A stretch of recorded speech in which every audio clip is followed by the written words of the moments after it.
बिस्मिल्लाहिर्रहमानिर्रहीम। नाज़रीन, पाकिस्तान में इस वक्त बहुत सारे मसाइल हैं, लेकिन इस वक्त जो सबसे बड़ा मसला है वो है माहौलियाती आलूदगी, क्लाइमेट चेंज। आज हमारे साथ है मिस सना मुनीर, जो कि डायरेक्टर ऑडिट है गवर्नमेंट ऑफ पंजाब। इनसे हम बात करेंगे कि हम इस लहज पे क्यों पहुँचे, क्या वजह है कि पाकिस्तान जो कि एक ज़रई मुल्क है, वहाँ पर भी माहौलियाती आलूदगी, वहाँ पर भी स्मोक जैसे फैक्टर्स इतने प्रोमिनेंट हो गए हैं और हालात इतने बिगड़ गए हैं कि लॉकडाउन होना शुरू हो गए। Madam, thank you for your time, जी वेलकम टू द शो। बहुत शुक्रिया मुझे इनवाइट करने का। बिल्कुल आपने बड़ा अच्छा सवाल किया कि मतलब हम लोग जिस नहज पे जा रहे हैं, जिस जगह पे जा रहे हैं, it's like sort of irreversible. तो सबसे पहले कि अगर हम लोग बात करना चाहें मतलब इन्वायरमेंट के ऊपर, climate change it's a term जो कि हर कोई आप देखते हैं, हर जगह यही बात हो रही है। तो सबसे पहले मैं बात करना चाहूँगी सस्टेनेबिलिटी से। अगर हम बैकग्राउंड की तरफ जाते हैं, क्लाइमेट चेंज क्यों हुआ, सस्टेनेबल डेवलपमेंट क्या चीज़ है, तो उसके ऊपर सबसे पहले मतलब मैं चाहूँगी कि हमारे ऑडियंस को भी ज़रा इसका अंदाज़ा हो कि हम क्यों इस चीज़ की तरफ पहुँचे हैं और ये चीज़ असल में हकीकत क्या है। आपने एक टर्म यूज की, सस्टेनेबल एनवायरनमेंट, थोड़ा सा सस्टेनेबल डेवलपमेंट। हाँ ये बताइएगा ये क्या है, इससे यहाँ से स्टार्ट करते हैं। ओके, सस्टेनेबिलिटी या sustainable development, these are actually the terms जो इंटरचेंजेबली यूज होती हैं। राइट, तो बेसिकली अगर मैं बात करती हूँ, अगर हम बैकग्राउंड पे जाते हैं तो 1987 में यूएन की एक रिपोर्ट शाया हुई थी, उसका नाम था our common goals, our common future. उसमें उन्होंने बताया था कि सस्टेनेबल डेवलपमेंट या सस्टेनेबिलिटी वो चीज़ होती है कि आपने प्रेजेंट जनरेशन की नीड्स को फुलफिल करना है without compromising the needs of the future generation. यानी कि आपने ये नहीं कि आपने सब कुछ खुद ही अपने लिए इस्तेमाल करना है, आपने अपनी फ्यूचर जनरेशन के लिए भी कुछ छोड़ना है और उनके लिए भी सोचना है। बट अनफॉर्चुनेटली हुआ ये कि जब हमारी डेवलपमेंट स्टार्ट होती है, जब भी हम डेवलपमेंट की बात करते हैं, इंसान ने जब भी डेवलपमेंट स्टार्ट की उसने इंटरफेयर किया नेचर के साथ। बिल्कुल ठीक है, जैसे हमारे कोई अगर हम अपने रिसोर्सेज की बात करते हैं, कोल की बात करते हैं, अगर हम लोग पानी की भी बात करें, साफ़ पानी की बात करें, हम ऑयल की बात करते हैं, गैस की बात करते हैं, ये हमारे फाइनाइट रिसोर्सेज हैं, ये ख़त्म हो जाएंगे। राइट, मतलब इनकी क्या होगी साल, मतलब 100 साल, 150 साल, उसके बाद ये नहीं हमें मिलेंगे। लेकिन जब इंसान ने अल्लाह की जब रिसोर्सेज को इस्तेमाल करना शुरू किया, तो उसका नुकसान ये हुआ कि इससे इन्वायरमेंट पे इम्पैक्ट करना शुरू कर दिया इसने। यानी कि उसमें फिर आप ये कह सकते हैं कि तबाहकारियाँ शुरू हो गई। ओके, ठीक है, ओके, और ओके। उसकी वजह से फिर ये क्या हुआ कि क्योंकि ह्यूमंस ने इंटरफेयर कर दिया। हम ये कहते हैं अगर हम तरक्की करेंगे तो हमने जी फैक्ट्रीज भी लगानी है, इंडस्ट्रीज लगानी है, इंडस्ट्रीज में धुआं भी निकलेगा, वो जो अपना जो इनका जो गार्बेज है वो भी ज़मीन पे आएगा, जो फैक्ट्रीज में हार्मफुल केमिकल दरिया में जाएंगे वो भी जाएंगे, फिर वो जो धुआं है वो कार्बन एमिशन कॉज करेगा। हमने तरक्की के लिए रोड्स बनाई, हमने गाड़ियाँ लेके आ गए। अब आप ये देखें कि पूरा सिस्टम जो है इंसान की ह्यूमन जो इंटरफेरेंस की वजह से किधर चला गया। True, true. अच्छा भी सर, मैं इसमें पाकिस्तान से मैंने स्टार्ट किया है, बट आई पर्सनली बिलीव कि सारी दुनिया ने ये काम किया। हमारे साथ चाइना है, हमारे साथ इंडिया है, और बाकी भी जो डेवलपमेंट जहाँ पे हुई है वो उन्होंने अपनी इंडस्ट्री को ग्रूम किया है। बिल्कुल वो तो बहुत ऊपर चले गए, वहाँ पर तो इतने बड़े मसले नहीं हुए क्लाइमेट चेंज के। ऐसा तो नहीं कि करे चाइना और भुगत हम रहे हैं, करे इंडिया और भुगत हम रहे हैं। जी, मैं इसी तरफ आना चाहूँगी। बड़ा अच्छा सवाल आपने किया। देखें, एक सस्टेनेबिलिटी की हम बात करते हैं तो हम लोगों ने बेसिकली 4 इसके एस्पेक्ट्स हैं, right, economic, social, environmental and ethical. Okay, अब इशू यहाँ पे यही यार, जो आपने सवाल किया कि डेवलपमेंट बहुत सारे ममालिक कर रहे हैं, लेकिन अगर हम इनकी बात कर रहे हैं, लेकिन क्या अब एक और एंगल जिस पे लोग नज़रअंदाज करते हैं वो है मोरालिटी का। यस, यानी कि आप क्या जो एथिकल जो प्रोजेक्ट्स भी लगा रहे हैं, ethics mean right and wrong, क्या आप चाहते हैं वो ऐसे आप काम करें जिससे इंसान को या हमारे इन्वायरमेंट को नुकसान पहुंचे, या जो बाकी जो सिस्टम है, एनिमल्स हैं, बायोडाइवर्सिटी बाकी, उसको भी हार्म हो। बिल्कुल ठीक हम है। तो कभी भी इन चीज़ों की तरफ नहीं आना चाहेंगे, बिकॉज ये चीज़ तो उस चीज़ को अफेक्ट कर रही है। हमारी डेवलपमेंट इस लेवल पे पहुंच गई है। तो इसीलिए यहाँ पर जो मैं एक एस्पेक्ट मेंशन करना चाहूँगी वो एथिक्स है। एथिक्स मींस कि आपने अपनी एज अ रिस्पॉन्सिबल सोसाइटी आपने किसी को नुकसान नहीं देना। अगर नुकसान हो गया तो you should then rectify the harm. अच्छा, नुकसान में use of proper organic material, use of ऐसी सब्सटेंस जिससे एनवायरनमेंट के ऊपर फ़र्क ना पड़े। Use of technology as well. Okay, आप देखें ना, अगर आप फैक्ट्रीज की बात करते हैं, फैक्ट्रीज में आप कार्बन कैप्चर टेक्नोलॉजीज इस्तेमाल कर सकते हैं, ऐसे ही nice. उनके लिए यूज़ कर सकते हैं, जिससे या तो उनको एफिशिएंट फ्यूल सिस्टम बनाएं ताकि अगर वो धुआं भी निकाल रहे हैं वो कार्बन लेस एमिट करे। लेकिन हमारा वही ट्रेडिशनल है, वही बात, हम फॉसिल फ्यूल्स यूज़ कर रहे हैं, हम कोल का इस्तेमाल कर रहे हैं। अनफॉर्चुनेटली हमारे प्रोजेक्ट्स जो टेक्नोलॉजी के हैं, हम कोल इस्तेमाल करें बिजली बनाने के लिए, थर्मल है। अब सोचें कोल जब इतना निकलेगा, जब उससे कितना हार्मफुल होगा, हम सांस नहीं ले सकते, वो और हीट जो है वो इंक्रीज कर रहा है। तो मकसद ये कहने का यानी कि अगर बात करें सस्टेनेबिलिटी की, वो यही होगी कि आपने इन्वायरमेंटल, सोशल, और आपने एथिक्स को भी बीच में साथ लेके जाना ताकि आपकी करंट और फ्यूचर जनरेशन जो है ना वो फायदे में रहे। राइट। और हम जब भी कोई प्रोजेक्ट करें हम इसी नज़रिए के साथ करें कि हमने ना सिर्फ अपने लिए सोचना है बल्कि अपनी आइंदा आने वाली नस्लों के लिए भी सोचना है। बिल्कुल सही कहा आपने। अच्छा, अभी ये जो सिचुएशन बन गई है, जिस तरह से अब लॉकडाउन की तरफ हम चला रहे हैं, सो ये हम तो एक ज़रीब मुल्क थे और यहाँ पे इतनी बड़ी डेवलपमेंट भी नहीं हुई, कर्जा हमारे पे इतना ज़्यादा चढ़ा हुआ है, दरामदात हमारी हैं कुछ नहीं इतनी, तो फिर भी हमारे अंदर ये क्लाइमेट चेंज और फिर भी ये इश्यूज आना शुरू हो गए हैं। सो इसकी कोई थोड़ी सी ज़रा एक्सप्लेनेशन दीजिएगा प्लीज। जी मैं बिल्कुल इस तरफ आती हूँ। पहले अगर हम जाते चले, हमने बात सस्टेनेबल डेवलपमेंट की कर लिया, आपने बिल्कुल ठीक कहा कि हम लोग ऐसे कुछ कर नहीं रहे, लेकिन हम जो थोड़ा बहुत भी कर रहे हैं वो भी ठीक नहीं कर रहे। Right, it's not sustainable. Exactly, it's not sustainable. ठीक है, ये अनसस्टेनेबल है। हमारी प्रैक्टिसेस जो हैं या जो भी एक्टिविटीज कर रहे हैं, दे आर अनसस्टेनेबल एक्टिविटीज। अब क्लाइमेट चेंज क्यों हुआ, अब why it is linked to sustainability, because climate change का एक एस्पेक्ट बताया था, एक जैसे सस्टेनेबिलिटी का एक एस्पेक्ट है एनवायरनमेंट, यानी कि ह्यूमन एक्टिविटी की वजह से उन्होंने ऐसी एक्टिविटीज की, फॉसिल फ्यूल्स को इतना इस्तेमाल किया कि उसने ग्लोबल टेम्परेचर को इंक्रीज कर दिया। जब ग्लोबल टेम्परेचर इंक्रीज हो गया तो क्या हो गया, आपकी हीट पूरे प्लैनेट की जो है बढ़ गई। जब वो बढ़ी है तो उसके नेचुरल जो है आपके जो डिजास्टर्स आए हैं या हीट वेव्स आएंगे, जितने जो इम्पैक्ट हम देखते हैं वो उसकी वजह से हुए कि आपने डेवलपमेंट ऐसी कर दी कि आपने फॉसिल फ्यूल्स का इस्तेमाल किया। अब फॉसिल फ्यूल जब आए हैं उसकी वजह से आप ये कह सकते हैं कि टेम्परेचर राइज हो गया। सो ये फ्लड्स जो आ रहे हैं ये भी इसी वजह से, पाकिस्तान के अंदर जो अब शिद्दत बढ़ गई है इनकी, ये भी इसी वजह से। बिल्कुल, देखें अब जैसे बताती हूँ कि हमारी जब इंडस्ट्रियल रेवोल्यूशन जब स्टार्ट हुई थी दुनिया में, मतलब इंग्लैंड में स्टार्ट हुई थी इंडस्ट्रियल 1800 में, उस टाइम पे जो वर्ल्ड का टेम्परेचर था 14 डिग्री सेंटीग्रेड था ओवरऑल। ठीक है, अब जब ह्यूमंस ने आफ्टर इंडस्ट्रियल रेवोल्यूशन जब ये अपने फॉसिल फ्यूल्स को इस्तेमाल किया, डेवलपमेंट की, पूरी वर्ल्ड की बात अभी मैं कर रही हूँ, तो उसमें क्या किया उन्होंने, एनर्जी इस्तेमाल करने के लिए फॉसिल फ्यूल्स को बर्न करना शुरू किया। जब फॉसिल फ्यूल जब भी आप बर्न करते हैं तो आपकी रिलीज होती हैं ग्रीन हाउस गैस एमिशंस, जिसमें आप कह सकते हैं कार्बन डाइऑक्साइड है, मीथेन है, नाइट्रस ऑक्साइड, नाइट्रस मोनोऑक्साइड, ये वो होती हैं जब ये गैसेस अर्थ के टेम्परेचर में ट्रैप हो जाती हैं, ये बाद में पूरे वर्ल्ड का जो है टेम्परेचर इंक्रीज कर देती हैं। और इसके ऊपर 2018 में साइंटिस्ट ने एक फाइनल वार्निंग दी थी या फाइनल कॉल तुम्हारी दुनिया को दी थी कि अगर आप प्रिवेंट करना चाह रहे हैं catastrophic events of climate change, तो आप अगर प्रिवेंट नहीं करेंगे इसको तो आपकी वर्ल्ड इकोनॉमी कोलैप्स कर जाएगी, आपके फाइनेंसेस कोलैप्स कर जाएंगे, आपकी नेचुरल एनवायरनमेंट और आपकी सिविलाइजेशन तबाह हो सकती है। ये एक साइंटिस्ट ने वार्निंग दी, जिसके ऊपर आप देख सकते हैं कि अब दुनिया में क्या हालात है, स्पेशली पाकिस्तान में आप देख सकते हैं ये क्या हो रहा है। अब कोई इसकी ट्रेनिंग दी जाती है हमारे इंजीनियर्स को सस्टेनेबिलिटी की, कि आपने जब भी कोई चीज़ बनानी है तो it should be sustainable?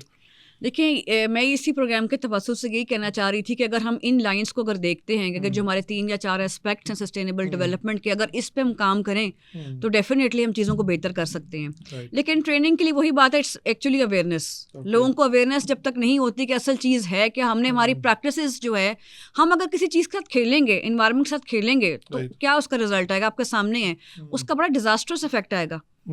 So I personally think, जिस तरह मेरे लिए ये टर्म एज अ जर्नलिस्ट जो है नहीं है सस्टेनेबिलिटी, और जब मैं आपसे इसके ऊपर बहस कर रहा हूँ, आपसे बात कर रहा हूँ, तो मुझे तो लग रहा है कि ये एक कोर एलिमेंट है जिसको हम मिस करते आए हैं through out over last 20-30 years, कि हमने सस्टेनेबिलिटी को माइंड में रखा ही नहीं है। हमें तो बस ये था कि यार चीप बन जाए, स्ट्रॉन्ग बन जाए, चाहे नुकसान दे दे, मतलब प्रॉफिट के लिए हम अपने सबको नुकसान दे रहे हैं, खेल रहे हैं, मतलब एनवायरनमेंट के साथ, नेचर के साथ खेल रहे हैं। तो अभी जैसे हम देखते हैं क्लाइमेट चेंज के जो थ्रेट्स हैं बहुत सारे पूरी दुनिया फेस कर, लेकिन हाँ अगर हम बात करते हैं इसके जो इफेक्ट्स होते हैं क्यूमुलेटिव होते हैं, रिवर्सिबल हैं, और फिर ये कि अगर हम आज एमिशन निकाल रहे हैं वो कल के लिए नुकसानदेह है। यानी कि हम अपने आज के बारे में तो छोड़ें, कल के लिए भी कुछ नहीं छोड़ के जा रहे हैं। हम सोचते हैं दुनिया में हम क्या छोड़ के जाएंगे, हमारी अगली नस्ल क्या करेगी, वो क्या करेगी, हम उसके बारे में सोच ही नहीं रहे। अच्छा, कोई बहुत सारी NGOs बनी हुई हैं, बहुत सारी ऑर्गेनाइजेशंस बनी हुई हैं जो कि एनवायरनमेंट से रिलेटेड हैं, जो कि हेल्थ से रिलेटेड है। कोई इस तरह की एग्रीमेंट्स, कोई इस तरह की बॉडी है कि कोई वो इस तरह का फार्मूला लेके आए, इस तरह की SOPs लेके आए कि आपने जो भी चीज़ बनानी है वो सस्टेनेबल होगी? देखिए, हमारी गवर्नमेंट में अगर देखी जाए तो हुकूमत ने बहुत सारी चीज़ें इदारे बनाए हुए, मिनिस्ट्री ऑफ क्लाइमेट चेंज है, डिज़ास्टर मैनेजमेंट अथॉरिटीज़ हैं, आपके क्लाइमेट एक्शन के प्लान्स हैं, क्लाइमेट एक्शन काउंसिल्स हैं, चीज़ें बहुत सारी बनी हुई हैं। लेकिन असल चीज़ होती है implementation. It's about taking action and right action at the right time. अब इशू यहाँ पर ये आ रहा है, अगर हम पाकिस्तान की बात करते हैं, बेशक आपने बात की हम पाकिस्तान में तो कोई डेवलपमेंट ऐसा नहीं हो रही और हो भी रही बहुत कम है, पाकिस्तान अभी तक लेस देन 1% एमिट कर रहा है ग्रीन हाउस गैस एमिशंस, लेकिन अब सिंस इट्स उसकी पाकिस्तान की स्ट्रेटेजिकली ये उस जगह पे प्लेस है मैप पे कि अगर बाकी कंट्रीज नेबरिंग कंट्री भी डेवलपमेंट कर रहे हैं, उसका इम्पैक्ट या उसका असर पाकिस्तान के ऊपर आ रहा है। अभी मैं एक डॉक्यूमेंट्री देख रहे थे तो उसमें कह रहे थे कि जो जितनी भी ग्रोथ चाइना ने और इंडिया ने की है, जितनी भी उन्होंने अपनी इंडस्ट्री लगाई है, उसका इम्प्लीकेशन हिमालय Exactly. और हिमालय का जो इम्प्लीकेशन है वो फ्लड्स की सूरत में हमारे पे आ रहा है। तो ये क्या ठीक है? बिल्कुल। देखिए मैं वही कहना चाह रही हूँ, बिल्कुल ठीक है, बिकॉज अब ये नेबरिंग कंट्री डेवलप तो कर रहे हैं चीज़ें, लेकिन अब पाकिस्तान की आप कह दें अल्लाह की तरफ से ऐसी स्ट्रेटेजिक उसकी मतलब वो मैप उसका प्लेस है जियोग्राफिकली कि उस चीज़ का इम्पैक्ट हमारे मुल्क के ऊपर आ रहा है। अब कैसे आ रहा है? अब क्लाइमेट चेंज की वजह से पाकिस्तान ने, अगर हम 2021 का डेटा उठाते हैं, 172 एक्सट्रीम वेदर इवेंट्स पाकिस्तान ने फेस किए हैं। 172 extreme weather events, thousands of lives जो है बीन लॉस्ट, और इसके वजह $billions का हमें नुकसान हुआ है, क्योंकि हमारा क्लाइमेट चेंज भी इतना लॉस हो रहा है कि बाकी हम लॉस की क्या बात करते हैं। मैं आम आवाम को समझाने के लिए बता दूं कि ये जो लॉस है, अब फॉर एग्जांपल अगर एक फ्लड आता है तो आपकी रोड्स, आपका सारे पुल, आपके स्कूल्स, आपकी सारे का सारा इंफ्रास्ट्रक्चर हिल जाता है। ये कहने को आम आदमी जो उस वक्त फील कर रहे होते हैं उसको शायद इस तरह से इसका एप्टीट्यूड नहीं नज़र आता, लेकिन बनाने वक्त जब वो दोबारा से रोड बननी है तो $billions के कॉन्ट्रैक्ट्स होने हैं। $billions के लिए आपको दोबारा कर्जे लेने पड़ेंगे, दोबारा सारा की सारी चेन चलेगी। तो अगर हम पहले ही उसको देख लें तो शायद ये हमारे नुकसान कम हो जाए। ऐसे ही है, लेकिन पहले देखा नहीं गया। ऐसे ही एक्चुअली हमारी पॉलिसीज रिएक्टिव ज़्यादा होती हैं इंस्टेड ऑफ बीइंग प्रोएक्टिव। अब आप ये देखें कि हमारे पास इसकी वजह से एक्सट्रीम हमें हीट वेव्स का सामना करना पड़ा है, साइक्लोन्स हैं, स्टॉर्म्स हैं, ड्राफ्ट हैं, और अभी भी कह रहे हैं कि अभी भी मज़ीद और हालात ख़राब हो सकते हैं पाकिस्तान के लिए। इसका हल क्या है? सोल्यूशन क्या है इसका? सोल्यूशन इसका यही है कि आप सबसे पहले तो ये जो हमने जितनी पॉलिसीज बना रहे हैं उसको ट्रू लेटर एंड स्पिरिट के साथ हम इसको जो फोकस करें। मैं यहाँ पर बात करना चाहूँगी कि थोड़ा सा I would like to share some data कि जब हम डिज़ास्टर की बात करते हैं तो डिज़ास्टर की हमारे पास एक वर्ल्ड बैंक की रिपोर्ट थी 2021 में। डिज़ास्टर जो हिट किया पाकिस्तान को, मोस्टली डिज़ास्टर जिससे पाकिस्तान में हमें लॉस होता है इकोनॉमी का भी, लाइव्स का, वो है फ्लड्स।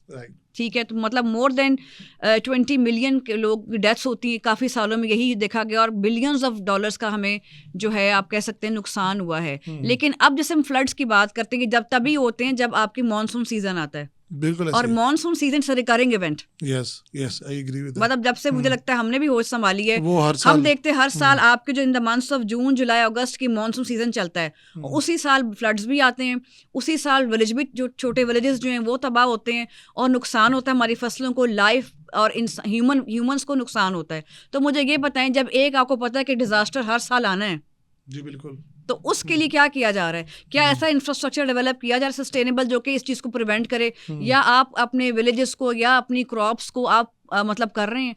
तो ये तो उल्टा नुकसान हमें कर रहा है। सो अगेन मैं फिर बात वही करूंगा कि सस्टेनेबिलिटी वाला जो फैक्टर है वो यहाँ पर भी मिस है। हम आज का सोच लेते हैं, हमें आज से आने वाले 10 साल का नहीं सोचेंगे। हम डैम्स नहीं बनाएंगे, हम प्रॉपर वाटर रिजर्वायर्स नहीं बनाएंगे ताकि उन फ्लड्स को अगली दफ़ा के लिए रोक ले। सो ये तो फिर मुझे ऐसे लग रहा है कि जानबूझ के शायद इसको इग्नोर किया जा रहा है। Exactly, this is a crime. अगर आप देखें, आप ह्यूमन लाइफ के साथ खेल रहे हैं। Do you think this is ethical? अगर मैं एक एस्पेक्ट की बात ethic, do you think it is morally correct कि आप लेटिंग द पता का, मुझे पता अभी हमारी बारिशें खत्म हुई हैं, कितनी बारिशें हुई हैं, अगले साल फिर बारिश होगी। बिल्कुल सही कह रही है। तो do you think it's ethical for me, for everyone, कि जी हम कहें हाँ ठीक है बारिश अगले साल भी होगा, अगले साल भी नुकसान होगा? नाज़रीन, ये हम तो चले एक ऐसा मुल्क है जिसके अंदर 5 मौसम है। कुछ इस तरह के ममालिक है जहाँ पर सिर्फ एक ही मौसम है और वो बारिशें हर दूसरे तीसरे दिन बारिश होती है। वहाँ पर तो फ्लड्स नहीं आते। Exactly. उन्होंने अपना पूरा इंफ्रास्ट्रक्चर एक इस तरह से सस्टेनेबली बनाया है कि उनको जो भी चीज़ आनी है, जितनी भी बारिश आनी है, उन्होंने इसको कंज्यूम कर लेना Exactly, और कंट्रोल कर लेना है। So, जापान में यकीन करें इतने मतलब वहाँ पे अर्थक्वेक्स आते हैं, वहाँ पर मतलब स्टॉर्म्स बहुत आते हैं, लेकिन उन्होंने अपने ऐसे इंफ्रास्ट्रक्चर डेवलप किए, ऐसी उन्होंने मतलब चीज़ों को स्ट्रिक्ट लॉज लेके आए कि नुकसान के बावजूद भी जो है ना उसको नुकसान नहीं पहुँचता। मतलब उनकी इकोनॉमी जो है ना वो चलती रहती है। हमारे कभी कराची में फ्लड आ रहा है तो कराची पूरा बंद पड़ा हुआ है, आपको नुकसान किसका हो रहा है? कौन इकोनॉमिक लॉस आपको हो रहा है? ये पता है हर साल फ्लड आने। मिसना, अभी कोई एक ऐसी टिप जो आप गवर्नमेंट को देना चाहें कि जो सबसे top of the line priority के ऊपर आपके, for example as a journalist मैं तो ये कहूँगा कि सबको एजुकेट करें सबसे पहले। लोगों को पता तो चले ये सस्टेनेबिलिटी चीज़ क्या है, लोगों को पता तो चले कि ये जिसको आप क्लाइमेट चेंज एक बड़ी ही एक होम्योपैथिक सी टर्म फील होती है, because people feel like okay यार इट हैज नथिंग टू वो डू समझते हैं कि क्लाइमेट चेंज वो जो है वो बस ऐसी है, क्लाइमेट ऐसे ही वेदर है, का चेंज होना, weather इट्स का not whether change. Yes, I think ये तो इस टर्म के साथ अभी ये जो सारा कुछ हुआ है, अब देखिए 14 डिग्री है, एक यूएनएफ आईपीसीसी की रिपोर्ट है, उसका नाम 1.5 डिग्रीज। उस रिपोर्ट के मुताबिक वो ये कहता है कि अगर 2018 में ये रिपोर्ट आई, साइंटिस्ट ने कहा कि अगर आपका टेम्परेचर 15 डिग्री सेंटीग्रेड पे चला जाता है ना, अगर 1 डिग्री भी और हो गया तो इट मींस ये एक्सट्रीम वेदर इवेंट्स पे चला जाएगा। उसका नुकसान क्या होगा, आपके जितनी भी गुरबा हैं आपके ऊपर मतलब मजीद पॉवर्टी आएगी, मजीद आपके लोग जो हैं मतलब उसमें मतलब हेल्थ उनके इश्यूज होंगे, यानी कि एक तो हम वैसे गरीब मुल्क हैं, ऐसे ही। तो क्लाइमेट चेंज की वजह से मजीद हम पीछे चले जाएंगे। अभी मैं आपके साथ एक स्टैट शेयर करूंगा कि ये जो पिछले दिनों स्मोक रही है जी, उसके अंदर डेली अराउंड 60,000 पीपल थे जो हॉस्पिटल्स के अंदर आते थे रिगार्डिंग स्मोक। तो ये तो चले सरकारी अस्पताल थे, वहाँ से कुछ डाटा में मिल गया, लेकिन अभी इसी तरह का जो बाकी जो बड़े फैक्टर्स है, जब फ्लड आता है तब तो डाटा भी गैदर नहीं हो पाता, क्योंकि जगह जगह पे वो इश्यूज आ रहे होते हैं। सो अगेन मैडम, यूएन ने पाकिस्तान को कुछ गोल्स दिए थे जी कि आपने ये काम करने हैं। जी, बहुत सारे गोल्स दिए थे, लेकिन जब इस क्लाइमेट चेंज के हवाले से जो गोल्स है मैं उस पे फोकस करूंगी। उनका जो गोल्स थे, एक तो ये थे कि आपने 2030 तक आपने 20% ग्रीन हाउस गैस एमिशंस को रिड्यूस करना है, राइट 60% आपकी जो एनर्जी है वो रिन्यूएबल की तरफ चली जानी चाहिए, ओके, और आपने 30% आपने अपनी इलेक्ट्रिक व्हीकल्स रोल ऑन कर देनी है। राइट, ठीक है, अगर हम देखें डेटा के तो सिर्फ हमने 8.7% रिड्यूस किया है, लेकिन रिन्यूएबल एनर्जी भी हमारी बहुत कम है, मतलब जस्ट फ्यू % हमारी रिन्यूएबल एनर्जी। अब हम कुछ सोलर की तरफ जा रहे हैं, मतलब डेवलपमेंट करनी है तो एथिकल करें, बिल्कुल सही कहा। लेकिन हमारी ना व्हीकल्स पे देखें जो इतनी गाड़ियां धुआं छोड़ रही हैं। अब थैंकफुली जो है ना ईवीज आना शुरू हुई हैं। I think that is part of this UN report. उनके जो उनके सस्टेनेबल डेवलपमेंट गोल से पाकिस्तान को टारगेट दिया गया है, और सिमिलरली बाकी कंट्रीज का भी यही टारगेट है, but we are very much behind the targets unfortunately. मिसना, ये जो गोल्स हैं इनको अचीव करने के लिए गवर्नमेंट ने कोई बॉडी भी बनाई थी कि उनको टास्क भी दिया था कि जस्ट गवर्नमेंट नहीं भी करने थे, जरा इंडस्ट्रियल भी इन्वॉल्व होते हैं, जरा इट्स स्टेक होल्डर इन्वॉल्वमेंट। हम ये नहीं कह सकते खाली गवर्नमेंट ने भी काम करना है, कम्युनिटी ने भी काम करना है। अब सिर्फ देखें 8.7% हम रिड्यूस कर सकें। अब देखें आप, अगर आपने रिन्यूएबल एनर्जी की तरफ जाना है, वो पानी से बनती है, सोलर से बनती है, विंड से बनती है, we have a lot of potential for solar. अब आप देख सकते हैं जगह जगह सोलर पैनल्स लग रहे हैं। इट मीन्स हम थर्मल नहीं इस्तेमाल करें बिजली बनाने के लिए। थर्मल में क्या यूज कर रहे हैं? Coal is it leads to carbon emission. Carbon emission से क्या टेम्परेचर और गर्मी आएगी, और मसला होगा, आपके ग्लेशियर्स और मेल्ट करेंगे। बिल्कुल सही कहा आपने। तो अब ये चीज है, इसलिए कहा कि 30 बाय 2030 30% आपके व्हीकल्स इलेक्ट्रिक ईवीज में कन्वर्ट हो जानी चाहिए। तो कहाँ तक पहुंचा अभी, कोई इसकी फिगर्स है? अब आपके सामने जो है ना, हमारी अभी रिसेंटली इसको देखे क्या, तो government again they are actually striving कि जी हम करें चार्जिंग, हम स्टेशंस लेके आए जो सोलर पैनल के साथ होंगे, लेकिन अब देखें ना, it's just initiative. I agree. अभी बहुत ज्यादा आप ये देख सकते सड़कों पे हमें ईवीज इतनी नजर नहीं आ रही, it's this very less. That is true. तो अब देखें ना, अब देखें अगर रिन्यूएबल की तरफ जाना भी है तो हमें कोल का इस्तेमाल नहीं करना चाहिए, स्टिल हम कोल भी इंपोर्ट कर रहे हैं। बिल्कुल ऐसी है, बिल्कुल ऐसी है। हम फिर मजीद उसको फॉसिल फ्यूल्स को यूज कर रहे हैं। जो हमारी पट्टी है सिंध की कोस्टल और इसी तरह से बाकी जो एरियाज है जहाँ पर जो विंड टर्बाइन्स है, उनका बड़ा अच्छा एक एक्सपेरिमेंट उनका स्कोप बहुत अच्छा हो सकता है। सोलर का हमारा बहुत स्कोप है, मतलब पाकिस्तान में बहुत पोटेंशियल है, कर तो रहे हैं लोग, देखें बस अब आगे। It's about it's for will power.